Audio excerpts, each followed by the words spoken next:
Welcome back to our channel. In today's video, we'll show you how to find hidden posts from a specific date on Facebook using your PC. So, let's get started. Step 1. Open Facebook by launching your preferred web browser and typing facebook.com in the address bar.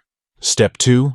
Click on your profile photo located at the top right corner of the page to open your profile. Step 3. Once your profile is open, click on the Photos tab. Step 4.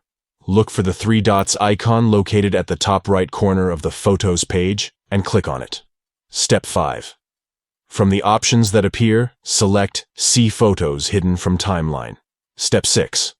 On the left menu under the Filters section, click on Date. Step 7. Now, enter the desired year and month for the post you want to find and click on Save Changes. And there you have it. Follow these simple steps and you'll be able to find hidden posts on Facebook from any specific date. Don't forget to like and subscribe for more helpful tutorials. Thanks for watching. Until next time.